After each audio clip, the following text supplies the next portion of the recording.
Dr. Mestenhauser, I'm very curious about what prompted your initial interest in scholarship in this field. Well, it's a story that goes all the way back to my early youth. My father was an inspector of what they call minority schools, predominantly in the German Sudeten area of Czechoslovakia. The Germans were about 70% of the population, and so the Czech schools were for the 30% of the population. And my father tried very hard to relate to the Germans, and he understood that a minority has to make special effort to accomplish that too. Yeah. So he frequented and befriended many of the German superintendents of schools and principals of schools, and when he traveled to Czech school someplace, he went to the German school to visit as well, and so on. And so eventually he developed a kind of a personal exchange program. And so he grabbed me to be the first exchangee, and I was about 7 or 8 or something like that. And I went for a month to a German family. I don't remember much of it too, but my counterpart from the family was a fellow by the name of Helmut. He was older, was very nice, great built kind of thing, very polite and so on. And he was supposed to learn Czech, which he did, quite effectively. And of course I did my German as well. So, it came to my mind, things kind of soured in Czechoslovakia after that too. Yeah. And I was about 14 when we started mobilizing, and I was a member of the Scouts, and we got mobilized into kind of a paramilitary force. Yeah. And taught to shoot from real guns. Yeah. To kill Germans, if they invaded Czechoslovakia. It didn't happen, as you know. The Munich Agreement kind of sold us out. But I had some first experiences with occupation, and that kind of soured me against the Germans. And the souring kind of got reinforced when Helmut showed up one time at our house in a Hitlerjugend uniform with all kinds of medals, tacked onto his chest and so on.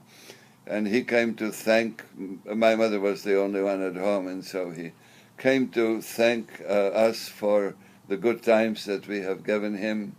And he will always remember that, and when the Germans win the war, he will speak for us so we won't get evacuated someplace else.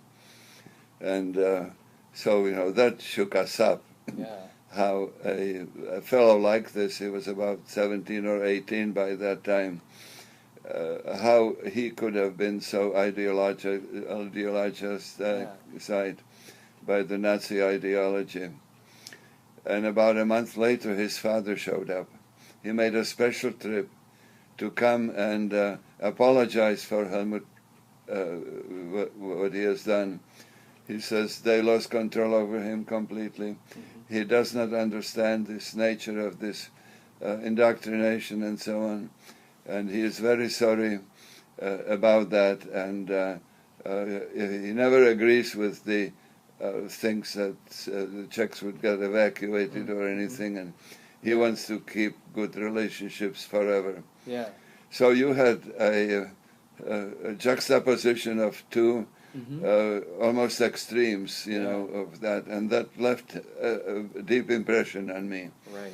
So when the war ended, I went to the university and I joined some of the student clubs and got elected to be the third secretary of the National Student Union, which at the time was quite strong. It was the only organized group that tried to reform the universities and its structures. We had to clean up the dorms after the Russian army that messed it up. You would not believe it. Right. And things like that too.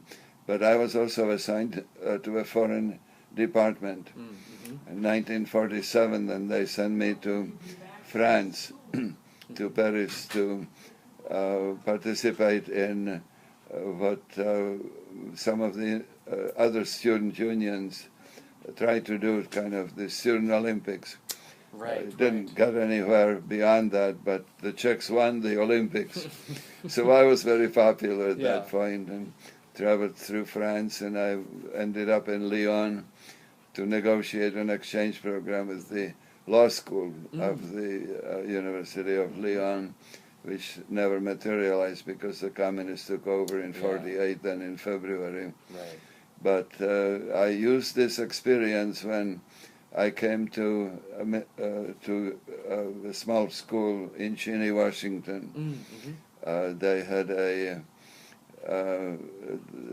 ski program too, and I was a ski instructor at the time.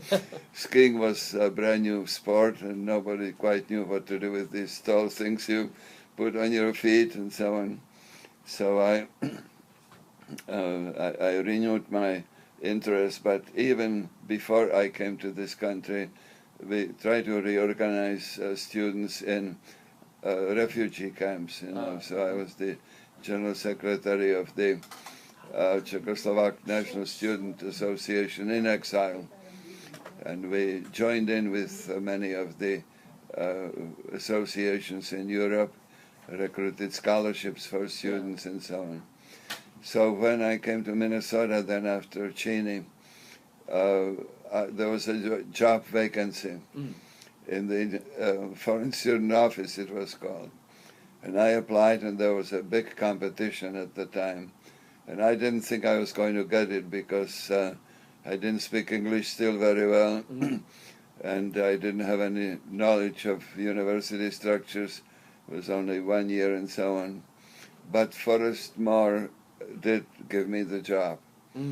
And so I developed with the job because there was no precedent of what I was doing. None, yeah. So I had to develop my own ideas about that. And these ideas reinforced the importance of the field to me. Yeah. You know, because I have seen how people change their minds. You know, I have seen what international education and understanding really meant to the individual people, you know, who participated in education exchanges. But most importantly, I learned so much from the foreign students, which was something that faculty people don't really understand, because they think that they have a monopoly of knowledge. And, you know, we need to take the perspectives of these foreign students into account too. And I did once then offer a course which was called, let's see, Cross-Cultural Perspectives on Development. And I selected 3 countries, Turkey, Thailand, and Nigeria. They were about the same economic development level. Each one had totally different histories. Nigeria was colonized, Thailand was never colonized, Turkey was the colonizer. So that was kind of one of the variables I was looking for to introduce. Another one was the religious base. You know, Thailand was Buddhist basically, Turkey Muslim, Nigeria almost anything, you know, including animistic. And we had enough students from each of the country. So I required our students to interview personally at least 3 from each group, and then required to write journals instead of term papers. And I learned a lot from these papers, what questions the students asked.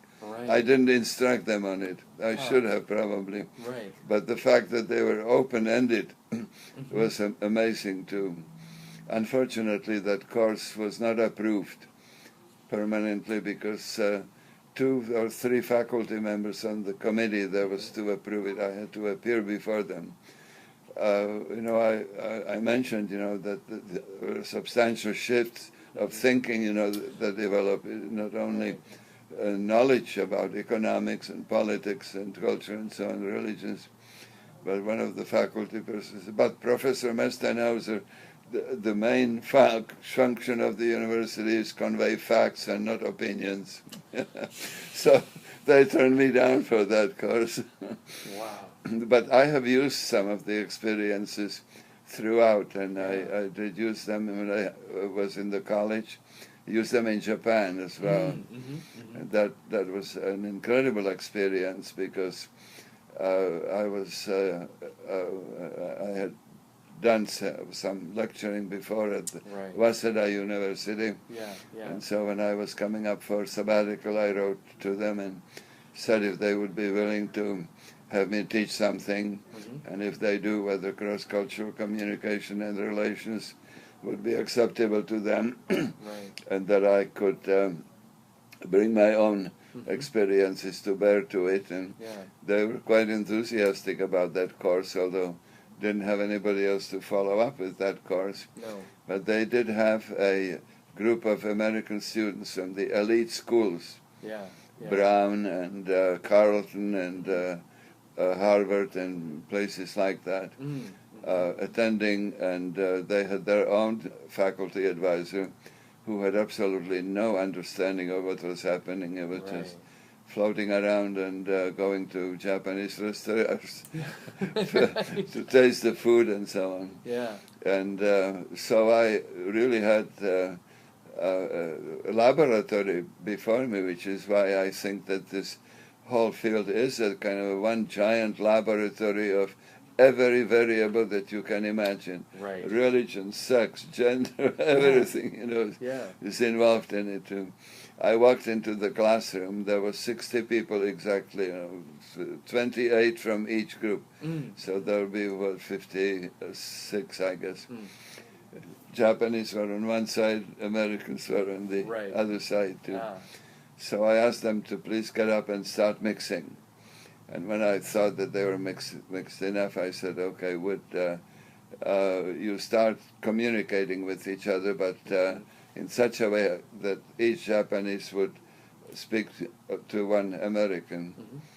And it didn't work, because I did not realize that among the Americans was 10 nieces. So they looked like Japanese, and this confused the Japanese very much too. So I started correcting myself. Of all people, I should have known. So I started correcting myself, and I said, okay, this is not working. So if you are an American, raise your hand, and then you communicate with each other. So that finally worked out too. So I have made 2 or 3 crucial errors, I guess, in my judgment out here. But it gave me an idea to continue that dyad throughout the semester. So the students were required to meet twice a week, once in English, once in Japanese. And when they spoke in English, I gave them topics of American culture to explain to the Japanese, and topics of Japanese culture that I'd assigned to the Japanese to explain.